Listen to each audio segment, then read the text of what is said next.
Un atractivo esquiador olímpico. Spider era el rey, ¿sabe? Todo el mundo admiraba a Spider. Todos querían ser Spider. Una joven francesa aspirante a estrella. Estaba fuera de sí. Quería encontrar a Spider. Era una mujer loca. Una muerte que sacudió a una lujosa población turística. Diría que el 90% de la gente de Aspen lo consideró asesinato. Y dio origen a uno de los primeros juicios de famosos en los Estados Unidos. Yo no soy culpable. Oí a un periodista decir, es el mejor caso que hemos tenido. Hay asesinato, hay sexo, hay drogas. Un misterioso asesinato en un centro turístico plagado de estrellas y una glamurosa pareja bajo los focos de una escandalosa matanza. Esta noche en Poder, Privilegio y Justicia. La aspirante a estrella y el esquiador. 1976. Aspen, Colorado, es una embriagadora mezcla de opulencia, famosos y decadencia. Y justo pasadas las 5 de la tarde del 21 de marzo, el teniente Bill Baldridge realiza su ronda en su coche patrulla. Oí la llamada transmitida a uno de los coches de nuestro distrito, diciendo que había habido un tiroteo en Starwood. Starwood es una comunidad vallada donde viven muchos de los famosos de Aspen. El jefe de seguridad estaba allí, a la entrada, y le dije, vamos, acompáñame. Y fuimos. Baldridge y el jefe de seguridad, Roy Griffith, llegan al chalet. Es la casa del esquiador profesional Spider Savage y de su novia Claudine Longed, ex esposa del famoso cantante Andy Williams. La puerta está abierta. Claudine Longed está desplomada en el suelo, sollozando. Claudine estaba allí, visiblemente afectada. Y Griffith preguntó a Claudine qué había pasado. Y ella le dijo que había disparado a Spider. Spider Savage está en el suelo del cuarto de baño, sangrando de lo que parece ser una herida de bala en el abdomen. Una ambulancia llega rápidamente al escenario para llevar con urgencia a Spider al hospital. Una aturdida Claudine suplica que le dejen ir con él. En lugar de tener el gran alboroto y lo que habría supuesto refrenarla, decidí dejarla ir y sacarla de allí para poder observar y ver lo que había pasado. Así que envié a un agente con ella y le dije que no debía quitarle la vista de encima. Baldridge y Griffith empiezan a registrar la casa en busca de pistas. Queríamos el arma y el casquillo. Era lo que más nos interesaba encontrar. Griffith encuentra una Luger de imitación del calibre 22 en el dormitorio de la pareja. Pero antes de que los policías puedan examinar detenidamente el escenario del crimen, reciben una llamada del hospital. Spider Savage ha ingresado cadáver. La causa oficial de la muerte, hemorragia interna. La noticia del crimen retumbó por todo Aspen como una avalancha. No se trataba de un asesinato al azar de los que se leen en la última página del periódico. Los protagonistas de este drama eran la pareja más famosa y atractiva de la ciudad y todo el mundo hablaba. En el hospital, el fiscal del distrito mira a Claudine en busca de respuestas. Pasé junto a la sala de reconocimiento. Lo que quería era percibir cuál era su estado mental, qué pasaba por su cabeza, si estaba agitada.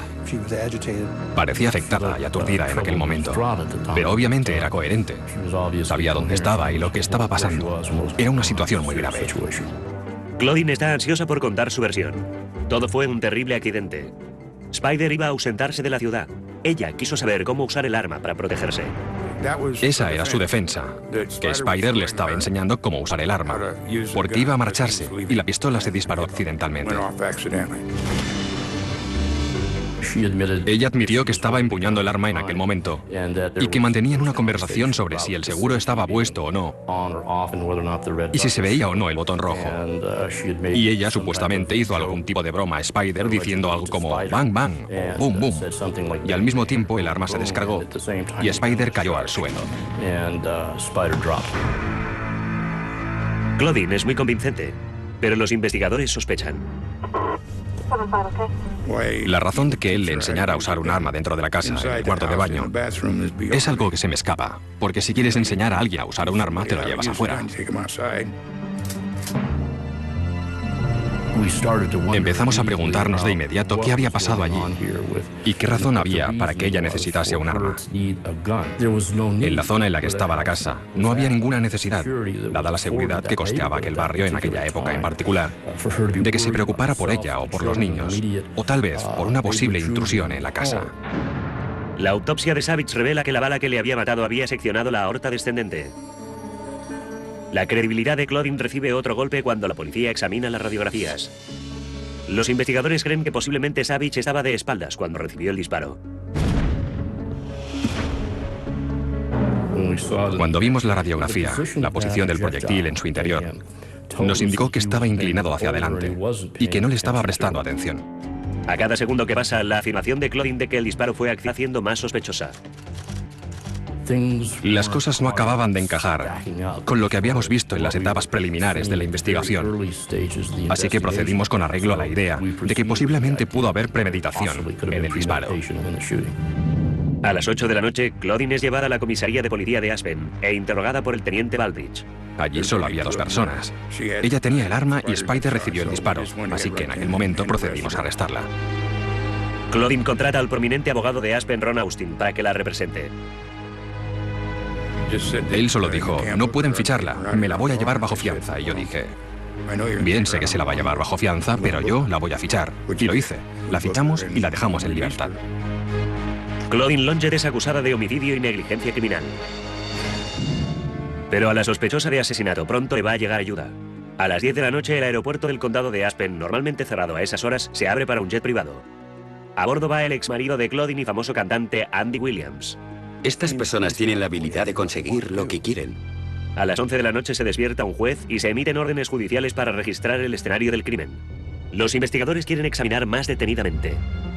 Estábamos buscando pelos, fibras o lo que fuera, que nos proporcionara una pista de si se había producido un altercado físico o algo semejante. Los cajones no estaban abiertos ni revueltos. Los muebles de la habitación estaban bien y había una falta total de pruebas físicas. Allí no había nada significativo a excepción de aquel diario. El diario de Longett estaba sobre la cómoda. Era un cuaderno grande y era evidente que ella había ido escribiendo en él. ¿Qué secretos se escondían en aquel diario encuadernado en piel? Con todo Aspen clamando por respuestas, parecía que la vida de Claudine estaba a punto de convertirse en un libro abierto. Todos estaban muy afectados, tremendamente tristes. El héroe de su ciudad acababa de ser asesinado y nadie podía creérselo del todo. La impactante noticia de la muerte de Spider Savage sacudió toda Aspen en la mañana del 22 de marzo de 1976. Lo oí por la radio al día siguiente y después lo leí en la siguiente edición del semanario Aspen Times. Era la comidilla de la ciudad. Claudine Longett, libre bajo fianza tras haber sido arrestada, se refugia en casa de su vecino John Denver. La noticia del disparo rápidamente provoca un frenesí entre los medios internacionales, dando a Aspen un protagonismo no deseado.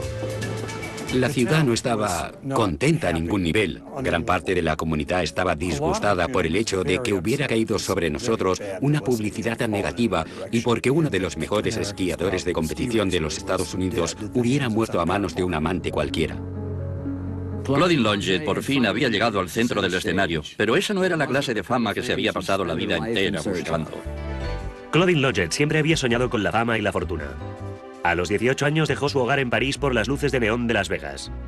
Explotando sus auténticas raíces francesas, consiguió una codiciada plaza en el Folie Bergère, el nuevo espectáculo de revista más en boga en Las Vegas.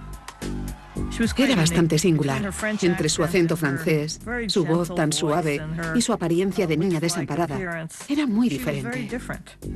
Pero la gran oportunidad de Claudine no le llegó sobre el escenario del Tropicana. Una noche después del espectáculo, el coche de Claudine se paró. Un buen samaritano se detuvo para ayudarla. Al volante iba el cantante y estrella de Las Vegas, Andy Williams. Al soltero de 33 años, la joven y exótica corista de París le pareció irresistible. A pesar de los 14 años de diferencia de edad, se casaron el día de Navidad de 1961. Supongo que el coche de Claudine se estropeó en el momento oportuno. En 1962, Andy Williams lanzó su característica canción Moon River. Se estaba convirtiendo en uno de los vocalistas favoritos de América. Se mencionaba a Andy Williams en la misma categoría que un Frank Sinatra o un Berry Como o la gente que era muy famosa en aquel momento. Atraía al público y caía bien. La suya era una imagen de hombre simpático, un tipo simpático, uno de los nuestros.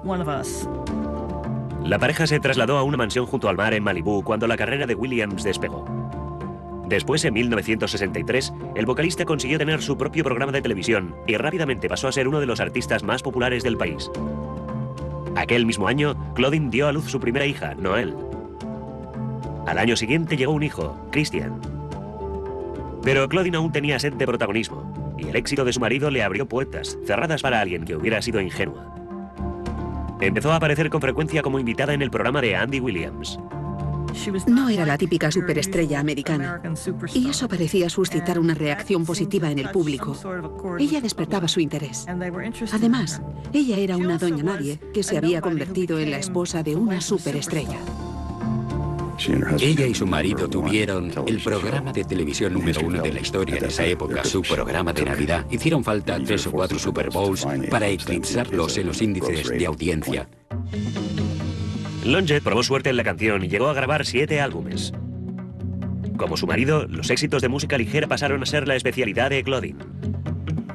Creo que el hecho de que fuera la esposa de Andy Williams llamó más la atención a la gente de la industria discográfica que si no lo hubiera sido. Se trataba de alguien que no habría llegado a ser tan famosa si no hubiera sido la esposa de Andy Williams. Yo solía ver a Andy y a Claudine en fiestas cuando vivía en Beverly Hills en la época de 1960. Ella era absolutamente espectacular. Y Claudine y Andy eran muy populares en el circuito de las fiestas. En 1969, Claudine dio a luz a un tercer hijo, Bobby, al que llamaron así por su buen amigo Bobby Kennedy. En la superficie parecían tenerlo todo: dinero, fama, la vida perfecta, fabuloso. Pero aquel mismo año la pareja sorprendió al público al anunciar que iban a separarse. El matrimonio de cuento de hadas había acabado. Ella quería tener a Hollywood en su espejo, ¿sabe? Por eso vino Aspen. En la década de 1970, Aspen era una comunidad libre de buscadores de emociones, bohemios de fondos de fideicomiso y famosos de vacaciones. Un lugar ideal para que aterrizase la cantante. Claudine en esa época, todo el mundo decía, oh Dios mío, esa mujer es mi tía. Un fin de semana en una exhibición de esquí para famosos, Claudine conoce al héroe originario de Aspen, Colorado, al esquiador profesional Spider Savage. Era joven, era guapo y era rico. Spider era el rey, ¿sabe? Todo el mundo admiraba a Spider, todos querían ser Spider. Podía tener a cualquier chica de las pistas. Siempre había un grupo a su alrededor y se lo pasaban bastante bien. La atracción es instantánea. Claudine quiere volver a ver a Spider. Recurre a un amigo mutuo, el esquiador profesional Billy Kidd, en busca de ayuda.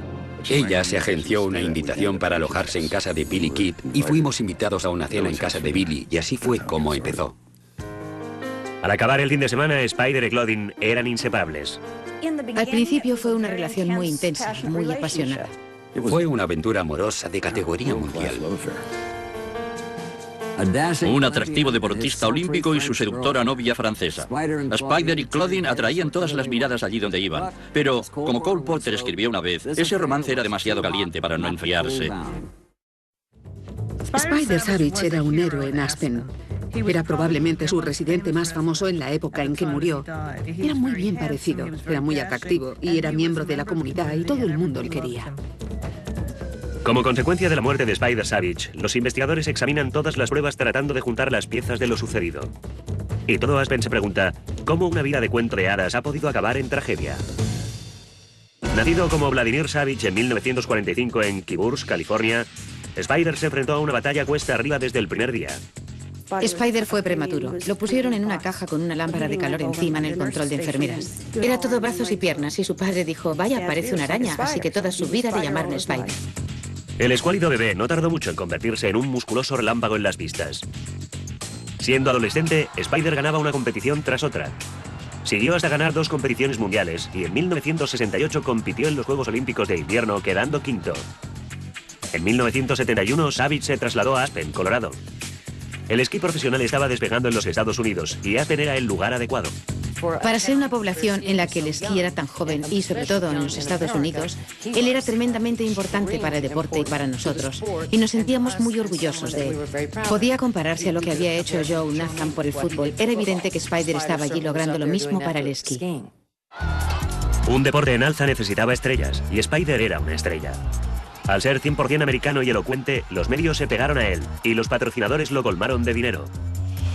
Pronto estaba ganando más de $200.000 al año en premios y publicidad.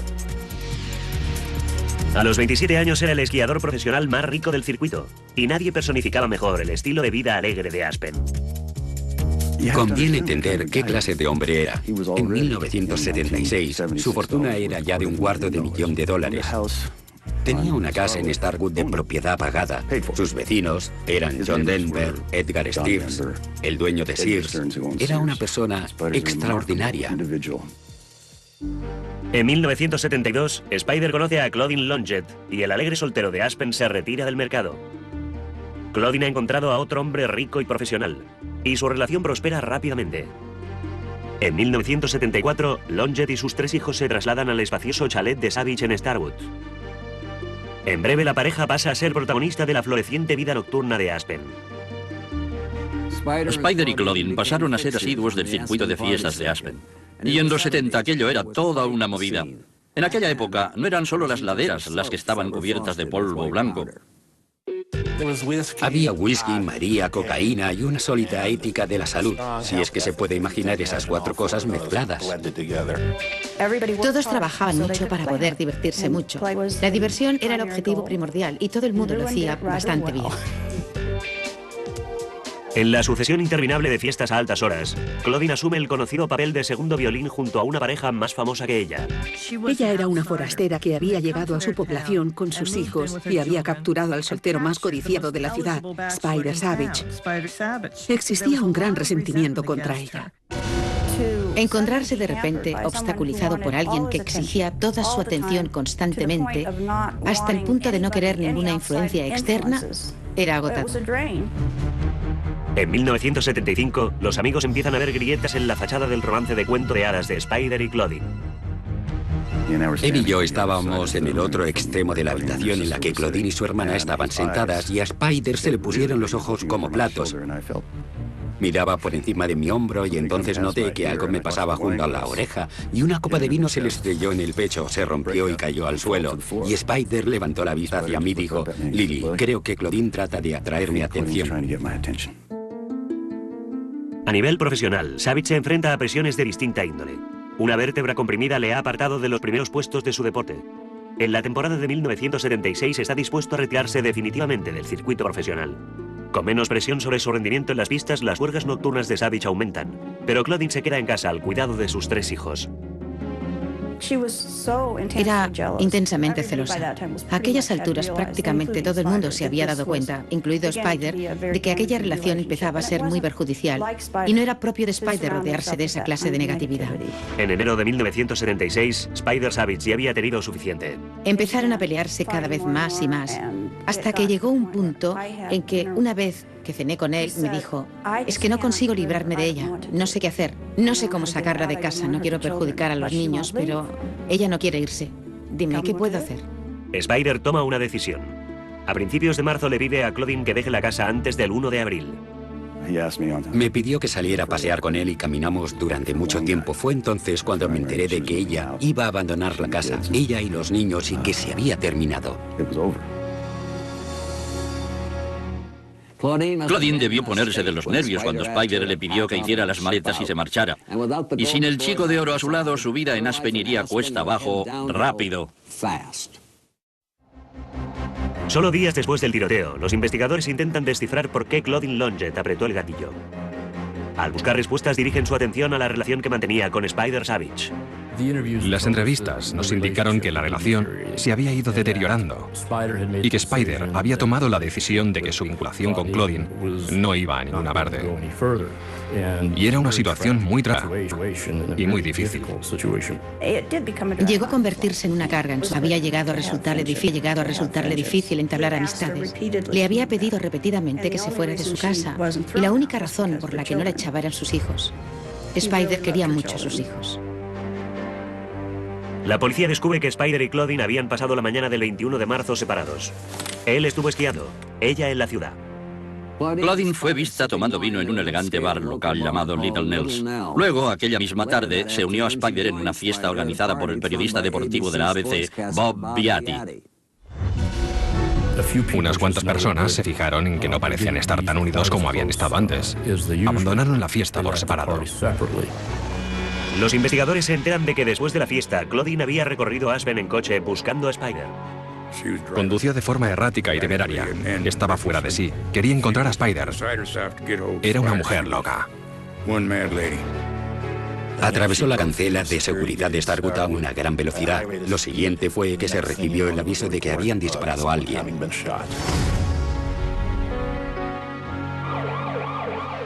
Ahora, pocos días después del disparo, las pruebas forenses empiezan a revelar defectos en la versión de Claudine. Al analizar los residuos de pólvora en el cuerpo de Savage, un experto en balística determina que Claudine estaba de pie como mínimo a 1,80 m de distancia de Spider cuando el arma fue disparada. ¿Por qué tanta distancia si Spider le estaba enseñando cómo utilizar el arma? Estaba dentro de un margen de 3 metros de distancia, pero no a menos de 1 metro. Tenía que estar de pie en la parte más alejada del dormitorio, cerca de la puerta del baño. Cuando los agentes examinan el cuarto de baño, encuentran más contradicciones. Al observar cómo era el cuarto de baño, resultaba bastante evidente que él estaba inclinado, que estaba limpiando, y que en la casa se podía ver que en aquel momento se disponía a afeitarse, y el proyectil le alcanzó en la parte baja, al final de la caja torácica, y eso fue porque estaba inclinado.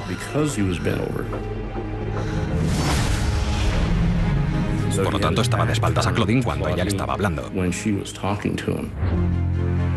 La policía también descubrió que Spider era un experto cazador que sabía manejar armas de fuego. Cualquiera que conociese a Spider sabía que se había criado con armas. Su padre trabajaba en la patrulla de carreteras. Conocían las armas, sabían dónde guardarlas y cómo usarlas, y jamás habrían sacado un arma cargada dentro de una casa, ni permitido que alguien sin experiencia la manejase. Eso sencillamente jamás habría ocurrido. Cuando me enteré de que le había disparado en su cuarto de baño, supe que ella tenía que haberlo hecho adrede. Había cosas que no encajaban. No había ninguna necesidad de que se sacase el arma. Por lo tanto, toda esa historia de querer ver el arma y de cerciorarse de cómo funcionaba, no la considerábamos satisfactoria en aquel momento. Un examen más minucioso del cartucho gastado, encontrado en el arma, proporciona otra inquietante pista. Según el fiscal del distrito, Frank Tucker, hay pequeñas muescas claramente visibles en la zona en la que el gatillo debió golpear el cartucho. El arma falló al disparar 2, 3, 4, 5 veces. Ella continuó martilleando en el mismo cilindro. Si lo que pides es una pequeña demostración de cómo protegerte, no te pones a disparar el arma múltiples veces apuntando en la dirección del hombre que te está dando las instrucciones. Si el arma no se hubiera encasquillado, habría salido más de un disparo de esa pistola. Ella le habría disparado todas las balas que había en el arma. Le encasquilló en la primera. Las sospechas de la policía sobre un asesinato premeditado son muchas. A continuación, los investigadores se fijan en el móvil y en el diario de Claudine Longdet. Examiné el diario. El móvil para todo aquello estaba allí.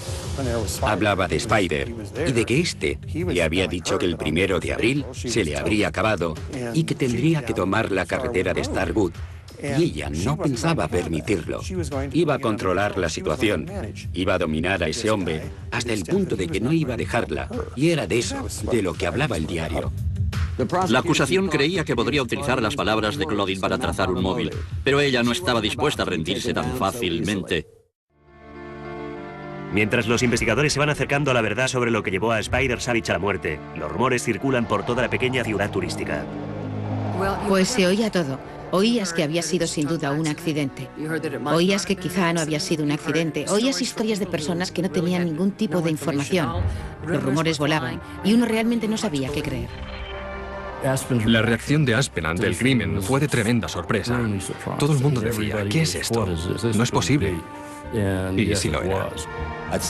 Diría que el 90% de la gente de Aspen lo consideró un asesinato.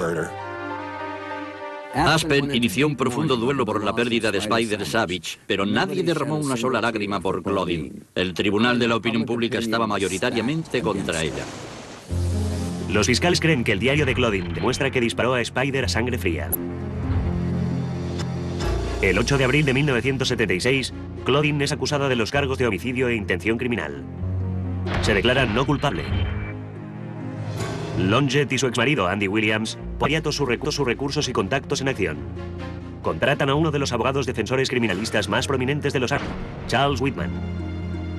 Duda razonable por un precio razonable. Los buenos abogados, los mejores abogados defensores criminalistas tienen un buen promedio de éxitos. Y obviamente el presupuesto era ilimitado. Tuvo lo mejor que se podía comprar con dinero. La fama acompañada de dinero es letal para el sistema jurídico. La fama entra por la puerta principal y la justicia sale por la puerta de atrás. El juicio se fija para enero de 1977. Inmediatamente la defensa inicia el ataque. Presentan una moción previa al juicio solicitando que se excluya el diario. Querían suprimir la prueba que nos habíamos llevado, el diario, porque no favorecía los intereses de su cliente. Tuvimos esa disputa. Ron Austin argumenta que la policía había citado específicamente el diario de Claudine en su solicitud de orden de registro.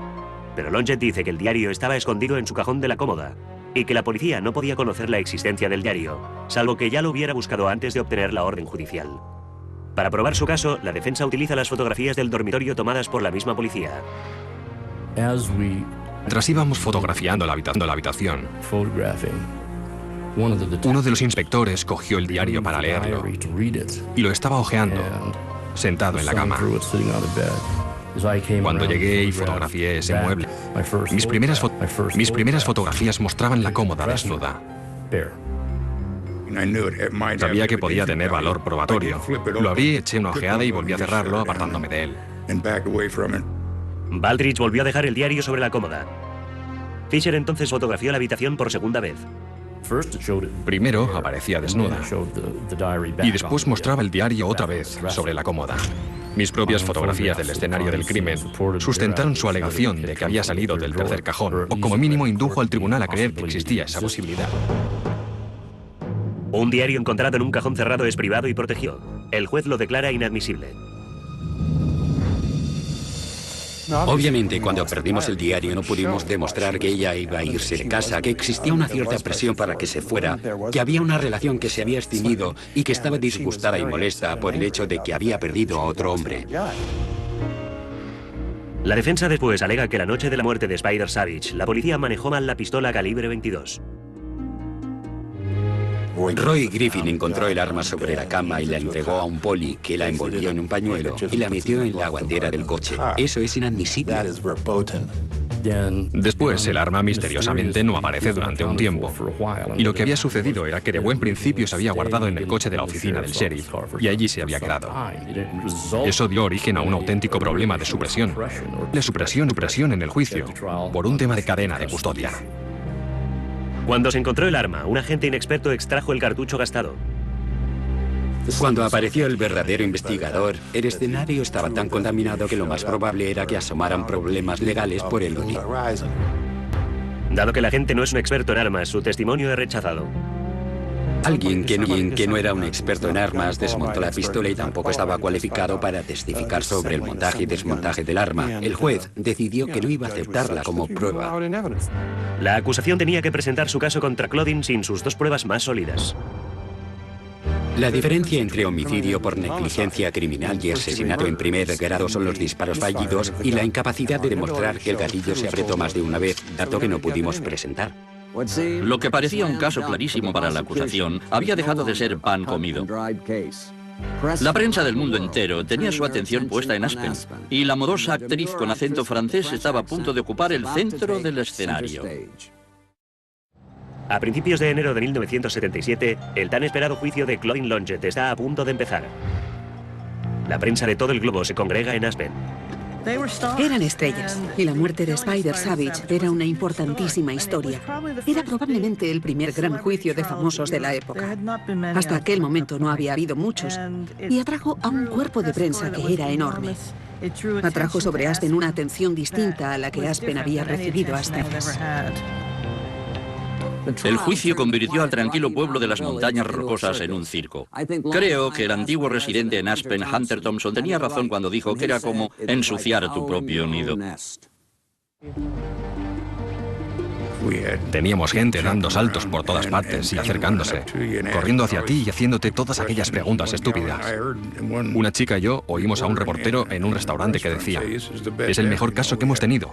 Hay asesinato, hay sexo y hay drogas. Los lugareños odiaban tanto a los fotógrafos que jugaban, bromeaban fingiendo que los atropellaban con sus coches y gritaban por las ventanillas: buitres. No había una atmósfera cordial. Claudine Longett sabía que en medio de esa atmósfera la imagen lo era todo. Para modificar la suya recurre a Sidney Stone, la autoproclamada costurera de las estrellas. Un día recibió una llamada telefónica y me dijo con su acento francés: tengo que ir a juicio. Y yo le dije: sí, lo sé. Y añadió: quisiera que me ayudara con la ropa para el juicio. Claudine se presentó para la selección del jurado con un vestido holgado de color gris y unas botas fray, luchando para contener las lágrimas. Era la cumbre del melodrama y el juicio aún no había comenzado siquiera. Me pareció que debía parecer inocente. Ella era muy guapa, y con aquel acento francés y un cuerpo para caerse de espaldas. Por eso no convenía. Así que la vestí con faldas plisadas, jerseys de cuello redondo, con blusas con un cuellecito Peter Pan para ocultar sus atractivos, por así decirlo. La ciudad entera se implicó en ese juicio. No había nadie inmune a él. La gente en los restaurantes, la gente en las tiendas, todo el mundo hablaba de él. Todo el mundo tenía una opinión al respecto. El juicio comienza el 10 de enero y rápidamente se convierte en un acontecimiento sobre estrellas. Había muchos paparazzi en la ciudad. Andy Williams estaba todos los días en la sala del tribunal como figura de apoyo, y los bancos de la sala estaban prácticamente llenos todos los días a causa del interés.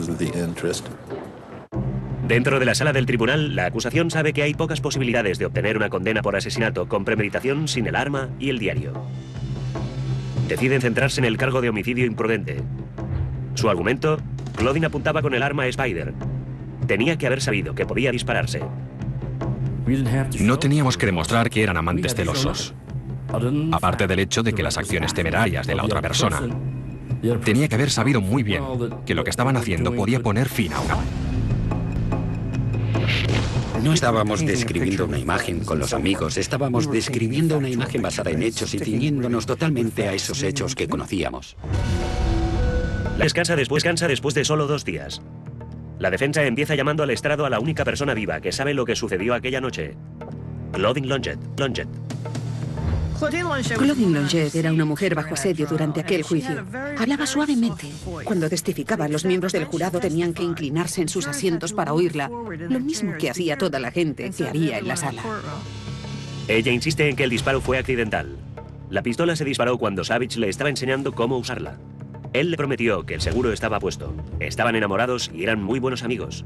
No tenía motivos para querer verle muerto. Se presenta con un atuendo sin forma y sin grandes adornos, por así decirlo, en su indumentaria. Va sencilla y original, y su conducta durante el testimonio es discreta, dulce y amable, diciendo: no sé cómo pudo suceder. Su conducta fue muy buena en el tribunal, en el estrado. Claudine es toda una actriz. 3 días después del inicio del juicio, la defensa descansa. El jurado delibera algo menos de 3 horas. Entró el jurado, va junto a la mesa, mirándolos nerviosamente a todos. El veredicto: culpable. No de homicidio involuntario, sino de un cargo menor: homicidio por negligencia. La condena puede suponer hasta 2 años de cárcel. No hay mucho que decir. Solo que tengo demasiado respeto y amor por los seres vivos para ser culpable de ese delito. Y no soy culpable de él.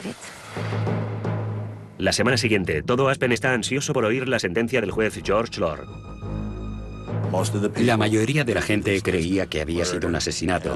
La gente estaba de parte de Spider Savage y la mayoría de la gente quería una sentencia y una condena larga.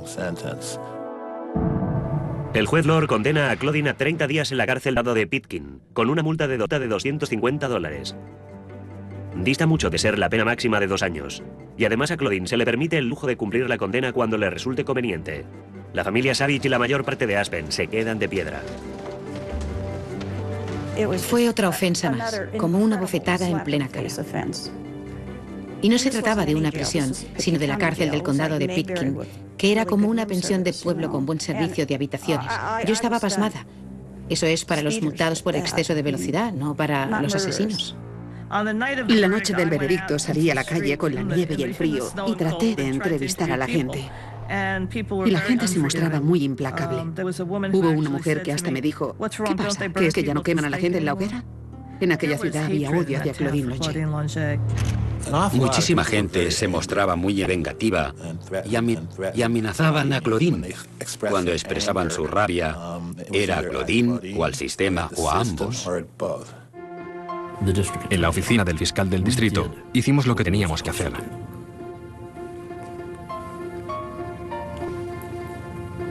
El juez no lo hizo. Fue como negarle la vida a Spider.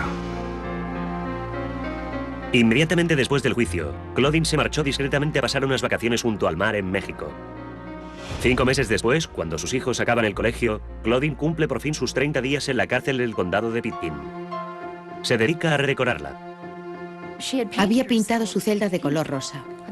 Creo que era rosa. Yo no sé si es procedimiento habitual en las cárceles que uno pueda pintar su celda del color que se le antoje, pero era Aspen. La familia Savage presenta una demanda judicial de 1,3 millones de dólares contra Claudine por muerte por negligencia. Pero el caso se resuelve fuera de los tribunales cuando Longett accede a no hablar nunca más en público de la muerte de Spider Savage o de su relación. Mientras Claudine cumplía su condena, para los más cercanos a Spider, había pagado un precio demasiado pequeño por una vida perdida. Inicialmente fue acusada de homicidio temerario y el jurado lo redujo a homicidio por negligencia, que fue la condena más leve que pudieron encontrar para ella. Era un delito menor. No creo que se hiciera justicia. Tiene que doler un poco cuando eres tú el que recibe, aunque eso desde luego no molestó a Claudine. Claudine siguió adelante con su vida. No fue lo correcto. O mi negligencia, eso es una falta menor. Y cuando uno le quita la vida a alguien, no se le acusa de un delito menor, a menos que fuera un accidente. Y yo no creo que fuera un accidente. Ella le mató, de una forma u otra. Y no oí ningún comentario que dijera que nos había robado a todos. Un ser humano verdaderamente increíble. Después del juicio, Mick Jagger escribió una canción llamada Claudine, que se burlaba de su papel en el asesinato y de su ligera sentencia. La canción estaba anunciada para el álbum de los Rolling Stones, Emotional Rescue, pero a causa de disputas legales nunca se ha publicado. Claudine se casó con su abogado defensor Ron Austin en 1985 y los dos continúan manteniendo una casa en Aspen. Dominic Dunne para la televisión judicial.